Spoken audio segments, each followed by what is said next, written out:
entonces el dinero, la paga. Por eso Ezequiel, Dios Jehová aparece a Ezequiel, le amonesta y le dice para que hable al pueblo de Israel, Juan, diciéndole que tuvieran cuidado, los pastores. Les llama la atención que los pastores, dice que comían de las ovejas, de la lana, pero dice Dios, quitaré entonces los pastores y yo mismo colocaré pastores. Según Ezequiel está amonestando a los pastores de Israel.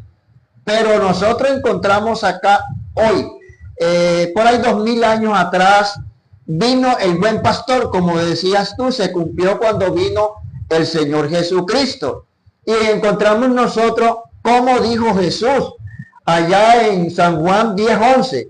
Yo soy el buen pastor su vida da por las ovejas, mas el asalariado, y que no es el pastor de quien no son propias las ovejas, ve venir el lobo y deja las ovejas, y huye, y el lobo arrebata las ovejas y las dispersa. Jesús es el buen pastor. Jesús está enseñando cómo debe ser pastor y cómo era la condición del pastor, cuidar a la oveja.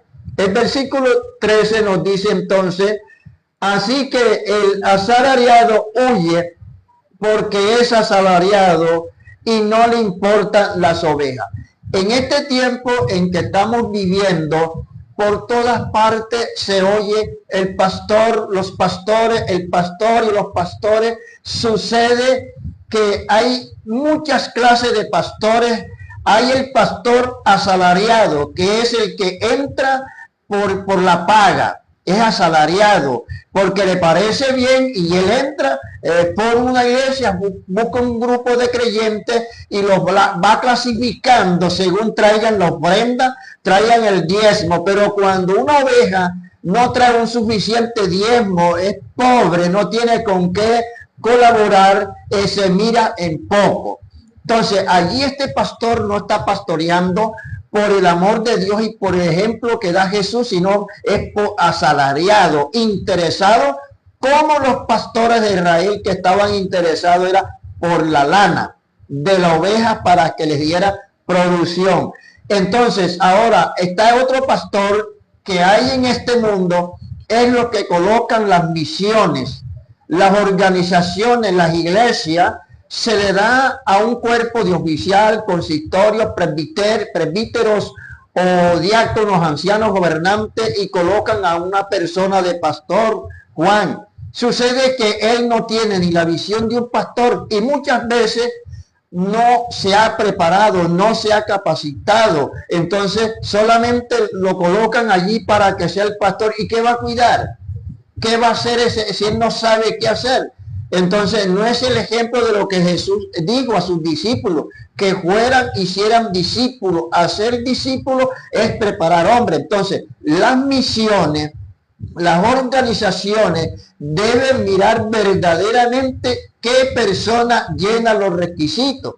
Por eso el apóstol Pablo era un hombre muy ordenado y le escribe al pastor Timoteo, un joven que era pastor, y a Tito, y ahí les muestra quién debía ser verdaderamente un anciano, el que llenaba los requisitos para poder ser un pastor. La persona debe llenar requisitos. La misión no mira los requisitos del líder, lo envía y no llena requisitos. Muchas veces anda mal, su testimonio no es bueno. Y la Biblia dice que debe tener frutos dignos de arrepentimiento para pastorear. Encontramos que la Biblia dice que se abrirán la sana doctrina. ¿Cuándo? Cuando todos estos hombres se amontonan y de allí sale entonces el mentiroso, el pastor falso. El pastor falso es una persona que se forma, se cree el mismo y está allí. Entonces empieza a hacer cosas identificándose como un pastor.